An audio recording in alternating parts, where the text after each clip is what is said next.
Good afternoon, ladies and gentlemen. Welcome to EdPuzzle training. I hope that you guys are having a wonderful summer, and I hope that you're getting to do lots of fun, great things and enjoy your time off and recharge your batteries. But I appreciate you joining me here today for this short tutorial video on EdPuzzle. I promise not to take too much of your time, and I'm really hoping that when you walk away from this video that you'll have something that you can use next year in your classroom. So let's hop right into it. I'm logged into my Forsyth County Google Drive account, and I've also got my Google Classroom account pulled up as well. We'll talk a little bit more about why I have that pulled up, but you don't necessarily have to have it up to go to EdPuzzle. But let's go ahead and hop to the website. It is just www.edpuzzle.com.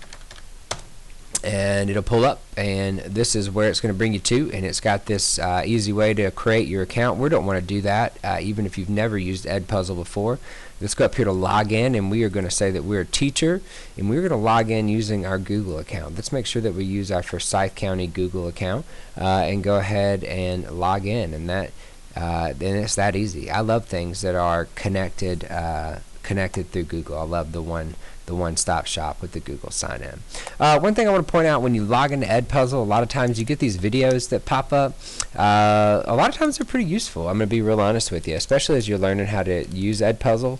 A lot of good things here. I've watched several of them, and they do a real good job of being short and concise, and being good stewards of our time and teaching you more about this tool. So I really like that. So just wanted to point that out as we log in. This is your dashboard, and this is what it looks like when you hop in, and you can see over here to the left, on the left side of my screen, I have tons where it says my classes. I have lots of classes in my Google Classroom, and basically EdPuzzle will link up with your Google Classroom. So if you are a Googler and you like Google Classroom, EdPuzzle will allow you to load all of your classes from Google Classroom straight into EdPuzzle. So pretty neat. It'll also allow you to take the content created in EdPuzzle and assign it via Google Classroom. So a lot of good things here. If you're a Google guy or a Google gal and you like to do you like to use these tools in your classroom, this is just going to piggyback right off of it and be something that just seamlessly integrates into your classroom.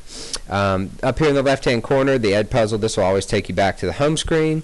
Classes are on the left, right here in the middle. If you have assignments, this will have your all of your assignments that you have out that are due soon. It'll kind of let you track and see who's done what, and if who hasn't turned it in and who has, and who did well and who didn't, and it'll all kind of be there for you on your dashboard. You've got a nice little one-stop shop here.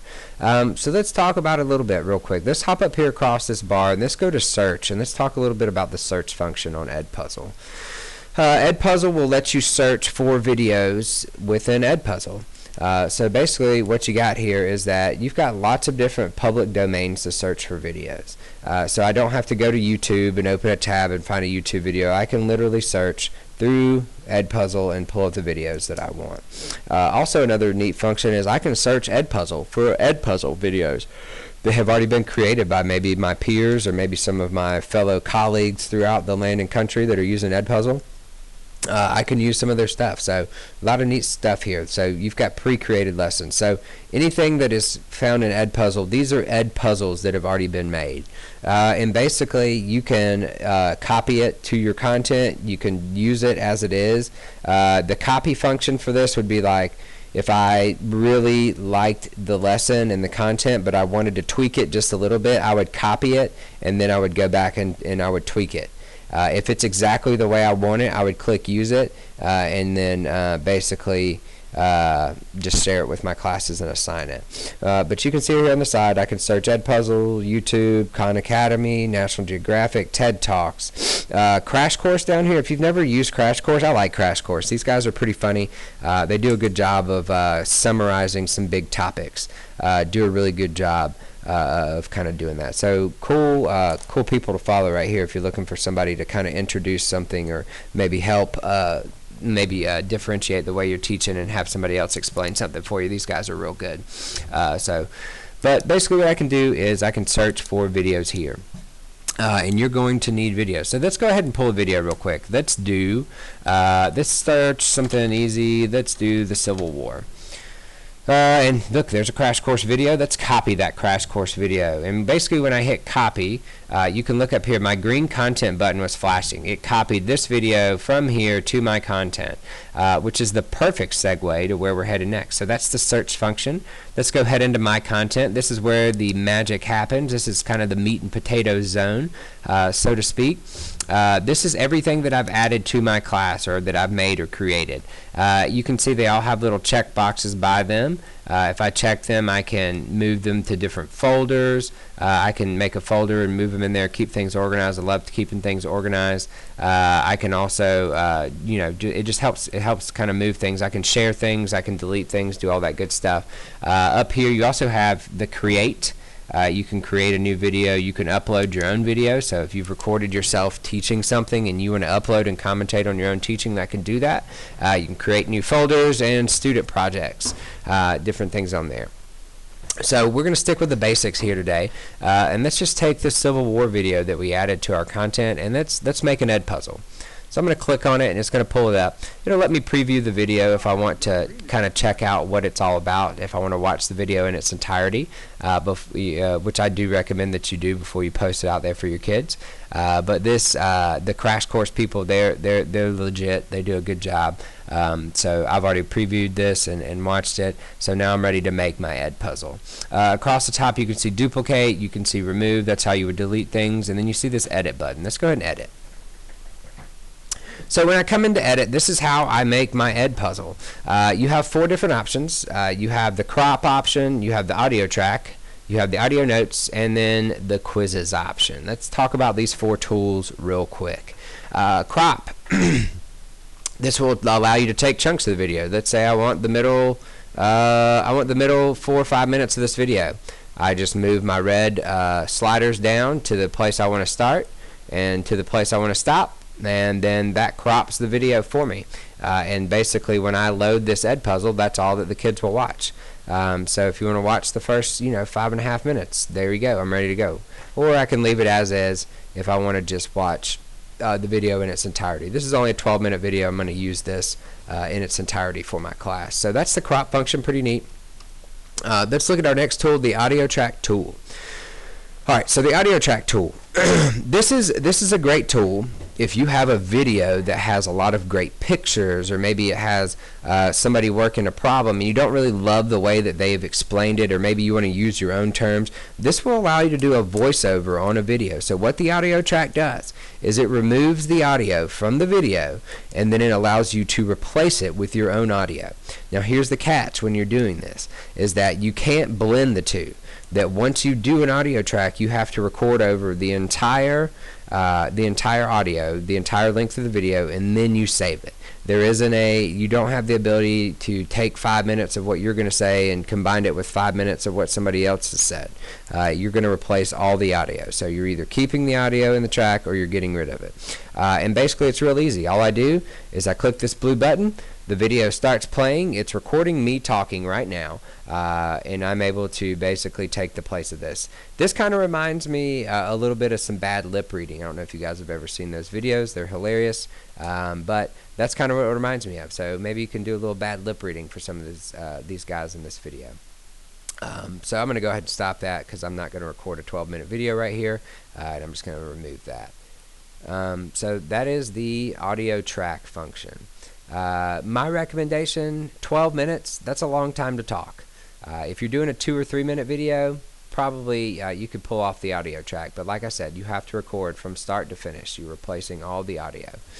Okay, let's go into audio notes. Audio notes is a way for you to interject in the video. Let's say, and you see the little tool pop up down here at the bottom, I can drag this little tool up and down the video, and let's say at 1 minute and 44 seconds, we've kind of reached the point where I feel like as a teacher I need to interject and add something about what they just talked about. I would just slide my cursor with the audio note tool down there. I'd click the little yellow speaker. I would start talking just like this and say whatever it is that I feel like my students needed to hear me say. Record it, hit stop, and now it's interjected and you see that it's right there. And then I can pull this down and I can add another one. Click the other button. I'm adding my second note right now. Boom, I'm done. Come over here, add another note. and I'm just going to record myself so that my kids don't forget about me while they're learning through this video. Alright, so I'm in there. So inserting notes, very useful tool. Like I said, it allows you to kind of stop the video, interject, and put things in the way that you want to. Very, very useful. Long video, short video, whatever it is, very, very useful. Alright, the last tool is the quizzes tool. This is right here. This is the home run hitter to me. This is the cleanup hitter of the program. What this allows you to do is this allows you to really make this tool interactive. This video. You know as well as I do that kids love to learn through video and watching. They absolutely love it. They're constantly streaming Netflix. They're constantly streaming YouTube, Instagram, all these different things. They're streaming content on their phone.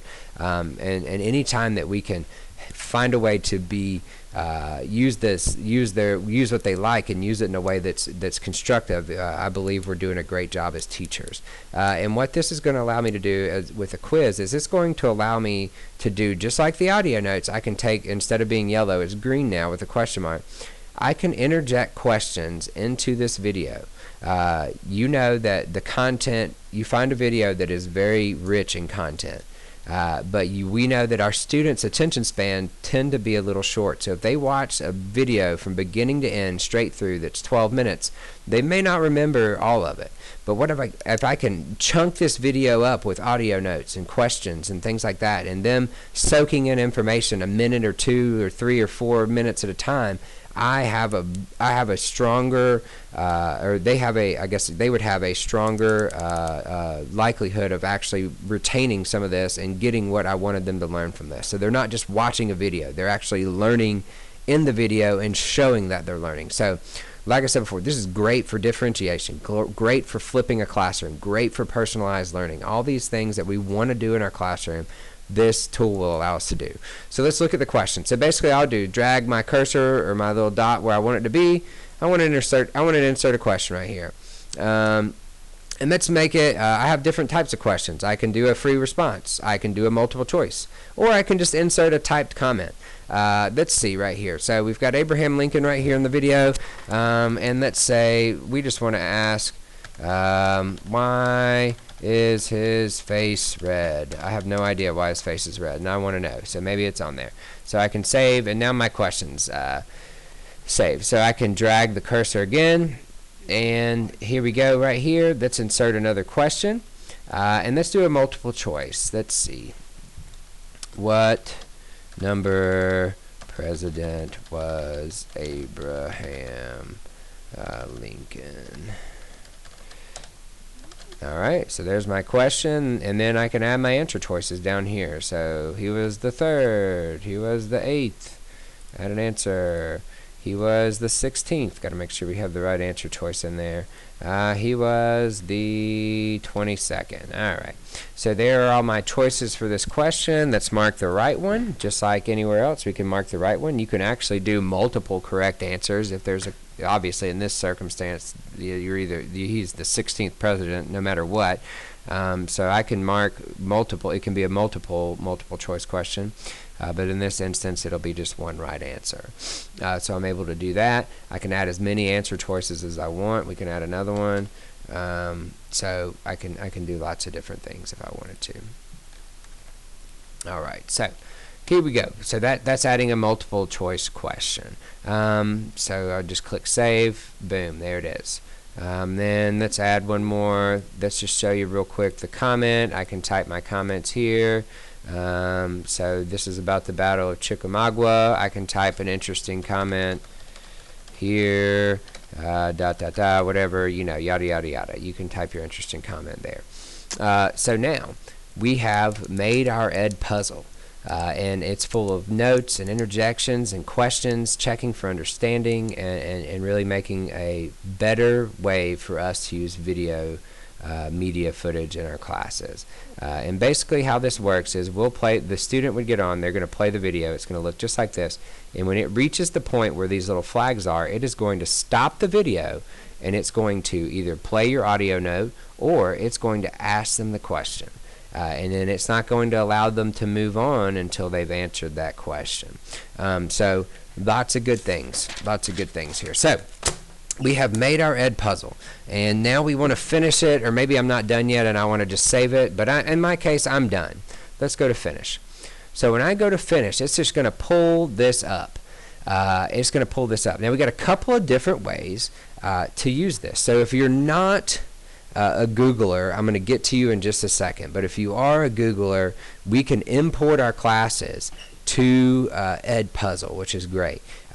And on that left-hand side on that home screen, I'll show you. I'll go back again once we get back to the home screen. On that left-hand side, at the very bottom, it says Import Google Classrooms.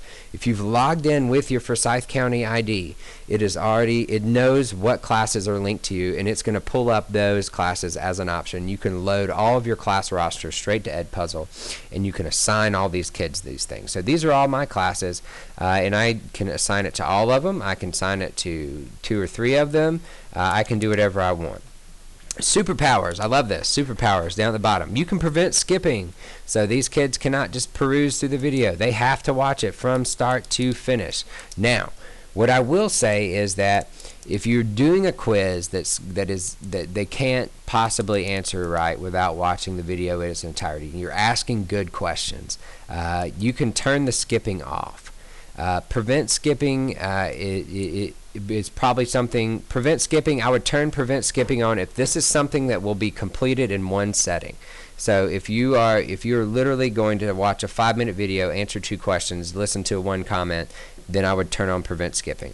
If this is a 30-minute video or something that's pretty lengthy that you're watching, I would turn off prevent skipping, because here's where you're going to run into is that if the kids stop and start and stop and start, it's not going to let them skip forward to where they're at. So you want to turn off prevent skipping if this is something that may be a little bit longer, that may be broken up into two chunks. So you want them to be able to do that. We also have the ability to assign a due date. Today is June the 1st. Let's say I want to make this due Wednesday the 7th. I can go ahead and make this active from then.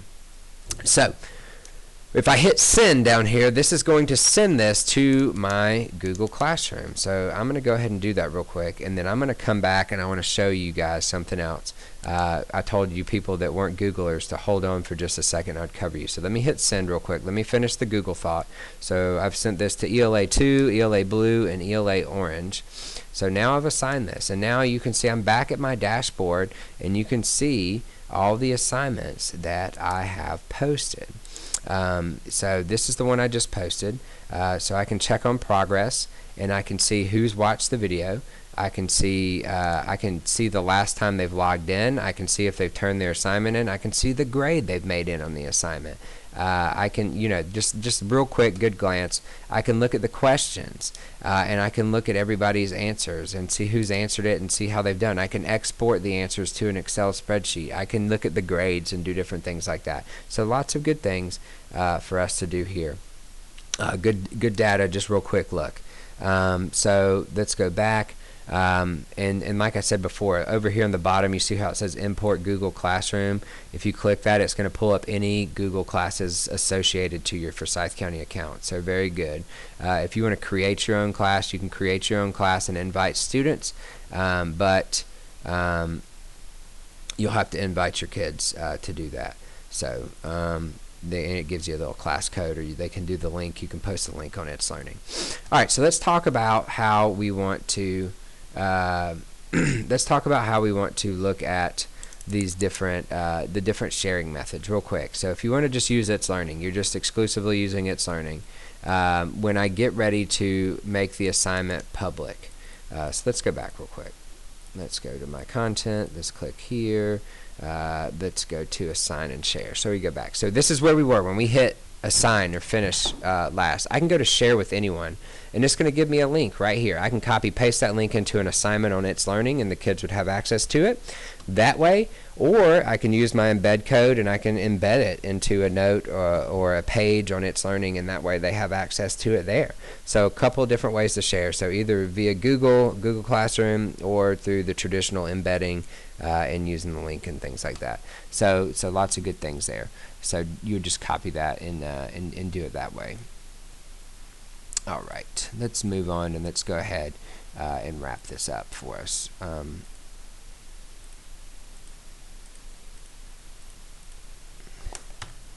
All right, so moving on to wrapping up. All right, so real quick, just a quick review of what we've talked about. Search, we can search, find different video contents, different things that we want, lots of different subjects. We have EdPuzzle lessons that are already created. These are Civil War lessons right here that have already been created. I can look on National Geographic, I can look on YouTube, I can look on Khan Academy. Lots of rich content for us to use right here at our fingertips.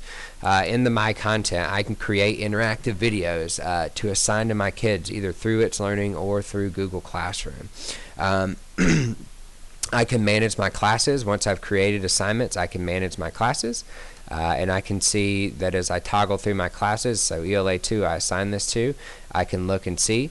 Also, real quick, if you want to, I said that it would post to your Google Classroom. Once you assign it to the class in EdPuzzle, if I click Post in Google Classroom, and let's see, let me sign into my Google Classroom real quick, and I click Post, and then I would go to my ELA 2 class, and I would create the assignment, boom, and there it is, Civil War Crash Course Part 2 only for ELA. There's the link. I can assign it, and now it's on my dashboard in ELA 2. So let's go check it out. ELA 2, let's go to my class real quick, and there it is. There's my Civil War Crash Course EdPuzzle that we made. So like I said, real cool. Or if you post it one way and you decide you want to share it another, you can always pull up the sharing options here with the link.